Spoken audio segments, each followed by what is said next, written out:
నమస్కారం సార్. శ్రీమాత్రే నమః. సార్, జూన్ మాసంలో ద్వాదశ రాశుల వారికి జాతకరీత్యా స్థితిగతులు ఎలా ఉండబోతున్నాయి అంటారు? ఫస్ట్ ఆఫ్ ఆల్ మనం ప్లానటరీ పొజిషన్ కనుక చూసుకున్నట్లయితే శని మనకి అక్కడే ఉంటాడు, కుంభంలోనే ఉంటాడు సంవత్సరం వరకు, ఇంకో 11 నెలల వరకు. మీనరాశిలో రాహు కూడా అక్కడే ఉంటాడు. కాకపోతే 2వ తేదీ మేషంలోకి తన ఓన్ హౌస్లోకి మార్స్ వస్తున్నాడు. ఇప్పుడు ప్రజెంట్ 4 గ్రహాలు మనకు వృషభంలో ఉన్నాయి. ఎవరెవరంటే రవి, గురువు, బుధుడు, శుక్రుడు. ఇందులో శుక్రుడు గురువు ఏమో అస్తంగత్వంలో ఉండి కొంచెం గురువు 19వ తేదీ నుంచి అస్తంగత్వం తగ్గుతుంది చెప్పాలంటే ఆల్మోస్ట్. అండ్ అదేవిధంగా శుక్రుడు మీకు 13వ తేదీ నుంచి మిథునంలోకి, బుధుడు 14వ తేదీ నుంచి మిథునంలోకి, రవి 15వ తేదీ నుంచి మిథునంలోకి మారిపోతాడు. ఈ 4 గ్రహాలు 3 గ్రహాలు పక్కకు పోతాయి. దీంతోపాటు మీకు కేతు కన్యారాశిలో ఉన్నాడు. ఈ యొక్క గ్రహస్థితిలో ఆల్మోస్ట్ ఈ యొక్క నెలలో 4 గ్రహాలు మారుతున్నాయి.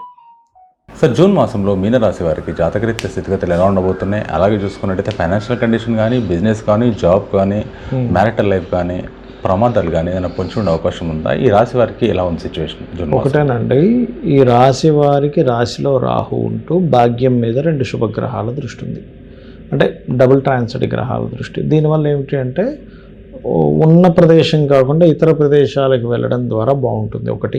2వది బ్యాంకింగ్ సపోర్టు, ఫాదర్ నుంచి సపోర్ట్ అనేది లభిస్తుంది. కొంచెం ఏంటంటే కుటుంబ విషయంలో కుజుడు కుటుంబ స్థానంలో ధనస్థానంలో ఉండి శని దృష్టి ఉంది కాబట్టి కొంచెం సహజంగానే ఏలినాటి శని స్టార్ట్ అయింది వీళ్ళకి, 1.5 year అయింది స్టార్ట్ అయ్యి. దీనివల్ల ఏంటంటే కొంచెం ఇన్వెస్ట్మెంట్ చేసేటప్పుడు అది కొద్దిగా స్లో అవ్వడం ఇట్లాంటివి జరుగుతూ ఉంటాయి. కొంచెం ఈ మనీ మ్యాటర్స్లో కుటుంబ సభ్యులతో గొడవలు అనేవి వస్తూ ఉంటాయి కుజుడు ఉన్నందుకు, అది మెయిన్గా చూసుకోవాలి. బట్ ఏదైనా కానీ ఇక్కడ ఏంటంటే 3లో ఉండే గురువు ఒక విషయాన్ని మీరు నిర్ణయం తీసుకున్నప్పుడు తెలియని ఒక చిన్న భయాన్ని క్రియేట్ చేస్తూ ఉంటాడు, అదొకటి ఉంది. అండ్ అదేవిధంగా మరొకటి ఏంటంటే ఇక్కడ 4లో అధిక గ్రహాలు ఉన్నందుకు ఇక్కడ ఏదైనా కొత్త ప్రాపర్టీస్ తీసుకోవడము, లేకపోతే అగ్రికల్చర్ ల్యాండ్స్ లాంటివి ఏమైనా లీజుకి తీసుకొని చేయడం, ఇటువంటివి గోచరిస్తున్నాయి వీరికి. కాకపోతే ఈ రాహు రాశిలో ఉన్నందుకు ఇమాజినేషన్స్ని పెంచుతూ ఉంటాడు. ఏదో జరుగుతుందేమో, ఏదో జరగబోతుందేమో, ఇంకేం జరగవచ్చు, ఇట్లాంటివన్నీ కూడా. అలా అదేవిధంగా సప్తమ కేతు అనేటువంటిది జీవిత భాగస్వామి, అదేవిధంగా పార్ట్నర్స్ విషయంలోని కొంత జాగ్రత్తగా ఉండాలి. ఓకే, అది మెయిన్గా చూసుకోండి. అండ్ అలాగే ఇక్కడ ఉద్యోగ అవకాశాలు కనుక చూసుకున్నట్లయితే ఆల్ ఆఫ్ సడన్గా మార్పులు ఉంటాయి ఈ సమయంలో. సడన్గా మార్పులు ఉండడము, లేదా ఉద్యోగ అవకాశాలు ముఖ్యంగా సాఫ్ట్వేర్ రంగాల్లో అయితేనేమో సెక్యూరిటీ, సాఫ్ట్వేర్లో సెక్యూరిటీ వింగ్ ఒకటి ఉంటుంది వాళ్ళకి, మనకి ఎట్లా అయితే బయట సెక్యూరిటీ వింగ్స్లోని, లేకపోతే ఈ సెక్యూరిటీ పోలీస్ డిపార్ట్మెంటు, లేనట్లయితే ఈ డిఫెన్స్ రిలేటెడ్ ఇట్లాంటి అవకాశాలు తొందరగా వస్తాయి వీరికి. అండ్ కొత్త వ్యాపారాలు ప్రారంభిస్తారు. ఇప్పుడున్న పొజిషన్ ఏంటంటే జాబ్ కాదు, నేను ఏదైనా వ్యాపారం ప్రారంభించాలి, ఎన్ని రోజులు జాబ్ చేస్తూ కూర్చుంటామని మీన లగ్నం వారు మెయిన్ రాశి వారికి ఈ ప్రాసెస్ అనేది స్టార్ట్ అయింది వీళ్ళకి చెప్పాలంటే. ఆ బిజినెస్ రిలేటెడ్ దాంట్లో కూడా వీళ్ళు ఏదైనా ఇప్పుడు ఇవాళ రేపు మనకి డైరెక్ట్గా అమ్మడం కంటే కూడా క్లౌడ్ రిలేటెడ్ పెరిగాయి బాగా, క్లౌడ్ కిచెన్స్ అని, క్లౌడ్ సేల్స్ అని, ఈ క్లౌడ్ రిలేటెడ్ దాంట్లో చేసుకుంటే బాగుంటుంది వీరికి. ఇక వీరు ఎక్కువగా చేయాల్సింది రాజరాజేశ్వరి అమ్మవారి ఆరాధన, ఓం దుమ్ దుర్గాయ నమః చేసుకున్నట్లయితే క్లారిటీ అనేది పెరుగుతుంది వీరికి. సరే, ఇప్పుడు కొంతమంది కంటే చదువుకున్న వాళ్ళు ఉన్నప్పుడు జాతకం డేట్స్, డేట్ ఆఫ్ బర్త్ ఇవన్నీ రాయడం జరుగుతుంది. కొంతమందికి ఏమో ఊర్లలో పల్లెటూరులో ఉన్న వాళ్ళకి రాయడానికి వీలవ్వదు, కానీ లేదు వాళ్ళకి జాతకం లేని వాళ్ళ సిచ్యువేషన్ ఏంటి ఉంటే ఇలా చూసుకోవడం వీలవుతుంది? తప్పకుండా అండి. జాతకం లేని వాళ్ళంటే మనం న్యాచురల్ జోడోక్ సైన్ నుంచి తీసుకుంటాం. న్యాచురల్ జోడోక్ సైన్లో కూడా 6th house కేతు అయ్యాడు.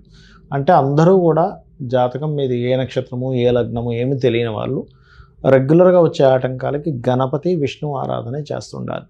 అయితే ఇందులో సర్వసాధారణంగా ఎలా ఉంటుందంటే, ఇప్పుడు జాతకం లేదు కానీ నాకు జాబ్ రావట్లేదు, అలాంటప్పుడు ఏం చేయండి, గోవుకు బెల్లం తినిపించి ఓం మాణిక్య మకుటాకార జానుద్వై విరాజితాయి నమః అనే మంత్రం రెగ్యులర్గా చేస్తూ ఉంటే జాబ్ వస్తుంది. అట్లా కాకుండా అదే గోవుకి మీకు ఫైనాన్షియల్ క్రైసిస్ ఉంటాయి కదా, ఎందుకంటే ఫైనాన్షియల్గా చాలా ఇబ్బంది ఉంటుంది. ఎందుకు అంటే వాళ్ళ పర్సనల్ చార్ట్లో 2nd house పాడవుతుంది. వాళ్ళ పర్సనల్ చార్ట్ ఏమో తెలియదు వాళ్ళకి. తెలియనప్పుడు పాడైందా, బాగోలేదా, దశ మారిందా, ఏ అంతర్దశ నడుస్తుందో అర్థం కాదు వాళ్ళకి. అలాంటి వాళ్ళు గోవుకి తీపి చపాతీ అంటారు. అంటే చపాతీ నూనె వేయకుండా కాల్చిన చపాతీకి తేనె పూసి చిన్న చిన్న ముక్కలుగా చేసి గోవుకు తినిపించినట్లయితే అప్పుడు ఏమవుతుందంటే వారికి ఏదైతే వీరికి ఫైనాన్షియల్ ఇబ్బంది ఉందో అది తగ్గుతుంది. అయితే గోవుకు తినిపించిన తర్వాత ఓం సంపత్కరీ సమారూఢ సింధుర వ్రజ సేవితాయ నమః అనే మంత్రం చేస్తూ ఉండాలి. మరి కొంతమందికి వివాహం అవ్వదు. అలాంటి వారు దాదాపుగా అంటే వాళ్ళ జన్మజాతకంలో 7th హౌస్ పాడవుతుందండి.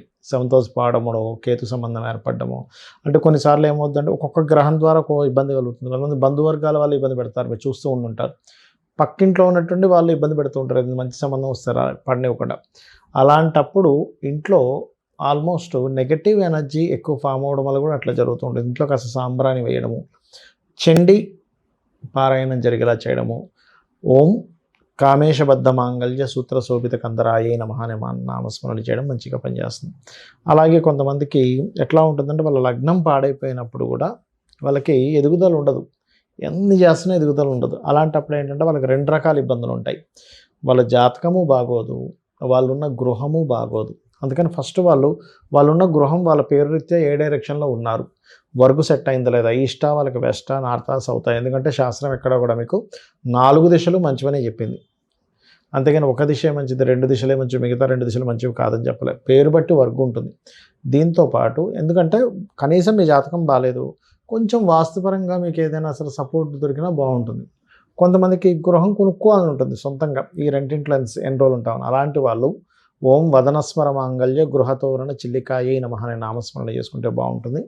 అయితే ఇక్కడ ఏంటంటే ఒక్కోసారి వాస్తు చూపించుకుందామంటే కూడా డబ్బులు ఉండవు కొంతమందికి. అలాంటి వారికి నేను చెప్పేది ఒకటే, ఇంట్లో గోమూత్రం దొరుకుతుంది మనకి. గోమూత్రాన్ని ఇల్లు మొత్తం చల్లేసి ఒక 10-15 నిమిషాలు ఉన్న తర్వాత కల్లుప్పు వాటర్ వేసి తుడిపిచ్చేసేయండి. అప్పుడు ఇంట్లో ఏదైనా వాస్తు దోషం ఉన్నా కూడా తొలగిపోతుంది. అలాగే సంతానం కలగట్లేదు అనుకోండి, కానీ జాతకం తెలియదు, ఓం దిగంబర దిగంబర శ్రీపాదవల్లభ దిగంబరాయే నమః, లేకపోతే జయ గురుదత్త శ్రీ గురుదత్త. ఈ జయ గురుదత్త శ్రీ గురుదత్త అనేటువంటిది కోర్టు కేసెస్ ఉన్నా కూడా పనికి వస్తుంది. అంటే కోర్టు వ్యవహారాల్లో ఇబ్బంది పడుతున్నాము, 100% పనిచేస్తుంది వీరికి. అట్లాగే అప్పులు ఉన్నాయి, ఓం అపర్ణాయ నమః మనం చాలా వీడియోలో చెప్పాం. కాకపోతే ఇంకా ఎక్కువగా అప్పులు ఉన్నాయి, అసలు తీరట్లేదు. ఆగ్నేయంలో ఒక 2 వాటిల్లో ఇట్లా పెట్టి, అంటే ఉప్పు దీపము అంటారు, ఒక దాంట్లో ఉప్పు కల్లుప్పు పూర్తిగా వేసి ఇంకొక కుంది పెట్టి దాంట్లో దీపాన్ని వెలిగిస్తూ ఆగ్నేయముల్లో వెలిగించి ఓం అపర్ణాయ నమః, ఓం సంపత్కరీ సమారూఢ సింధుర వ్రజ సేవితాయ నమః ఈ 2 40 మినిట్స్ చేస్తూ ఉన్నట్లయితే మీకు ఆపర్చునిటీస్ పెరుగుతుంది. మీకు ఫైనాన్షియల్ గ్రోత్ పెరగడం ద్వారా అప్పులు తీరుతాయి. అంటే ఫైనాన్షియల్ గ్రోత్ పెరిగితే అప్పు తీర్చే యోగం వస్తుంది కదా. అట్లా జాబ్స్లో హైక్ అవ్వడం కానీ, బిజినెస్ హైక్ అవ్వడం కానీ, ఇట్లాంటివన్నీ కూడా జరుగుతూ ఉంటాయి. సో ఇట్లా ఒక్కొక్క దానికి ఒక్కొక్క నామం చేసుకుంటూ జాతకం ఉన్నా లేకపోయినా అధైర్యపడకుండా, మనకు శాస్త్రం ఏంటంటే నా జీవితం ఇలాగే ఉంది, నా తలరాత ఇలాగే ఉందని కూర్చోడానికి కాదండి. నా తలరాత పూర్వజన్మలో తెలుసో తెలియక చేసిన కర్మ వల్ల వచ్చింది, కానీ నేను అమ్మవారిని పట్టుకొని అమ్మవారి నామం చేసుకుంటే బయటపడగలుగుతాను అనేటువంటి ఒక హోప్ని ఇస్తుంది మీకు ఇది. సో ఆ రకంగా చేసుకోవచ్చు, మీరు బయటపడవచ్చు 100%. Thank you sir. శ్రీమాత్రే నమః.